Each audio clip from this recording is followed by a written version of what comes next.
Yan mga kabosing, ipapakita ko po sa inyo yung pang-apat na harvest namin dito sa isla ni Madam. Dito sa gawing Talavera mga kabosing. Yan, iba nga po yung mga kasama natin na humaharvest. Ngayon mga kabosing, nung isang araw po, yung mga poultry boy po na mga bata ni Madam. Ngayon po, yung mga tiga rito lang po sa area ni Madam ang tinawag niya. At yan, dahil mamaya magkakaroon kayo ng ulam mga sir, akong bahala, bibigyan ko kayo ng pang-ulam nyo pagkatapos po natin humarbest. At dahil hindi po kasi natin napatuyuan mga kabosing, nagpatawag po tayo ng tao at lalambatin na lang natin. Baka po kasi magkamatayan yung isda pag pinatuyuan natin mga kabosing, at medyo tirik na po yung araw.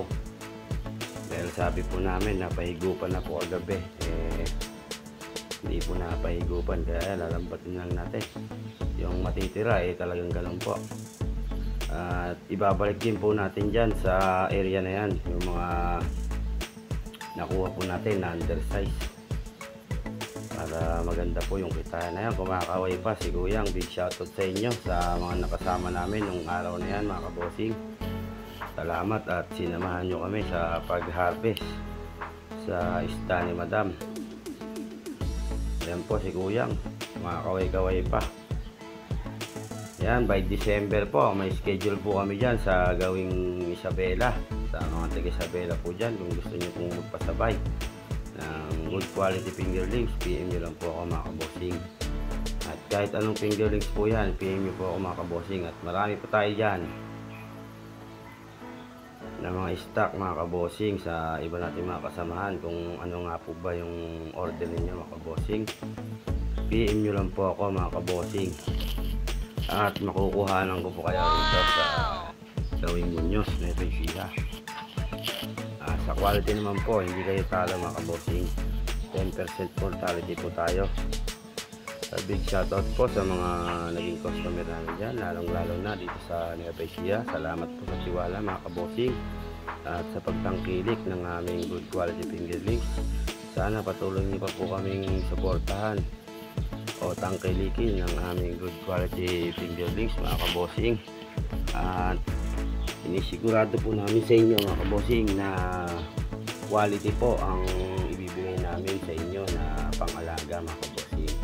At i-guide po namin kayo hanggang sa kayo po ay makaharvest. Katulad po niyan si Madam, baguhan po yan, wala pong kalam-alam sa pag-aalaga, pero nakita nyo, i-update ko po sa inyo kung magkano po yung kikitain ni Madam dyan mga kabosing. Dyan nagtimbang nga po tayo sa mga ibabalik po natin na undersize para malaman po natin kung ilan po yung bilang nila mga kabosing. At yan po yung grow out na tinitimbang, yung na-harvest natin grow out, bali naka 200 kilos lang po tayo at yan lang po yung natira, hindi na po kasi makahuli ng bat mga kabosing. Bali tinimbang din po natin yung binalik nating mga grow out dyan sa ay na mga undersize dyan sa fish pan mga kabosing. At palalakihin pa po natin yan kahit mga 2 weeks lang po mga kabosing, para maganda po ang kitain ni Madam sa kanyang paglaglag ng fingerlings mga kabosing. Gawin lang po ang tamang diskarte, huwag niyo pong bibenta pag undersize mga kabosing, kasi yun mga 2 linggo na lang po yun, na-harvestin na rin po. Sa mga hindi pa ba nga po pala nakapalaw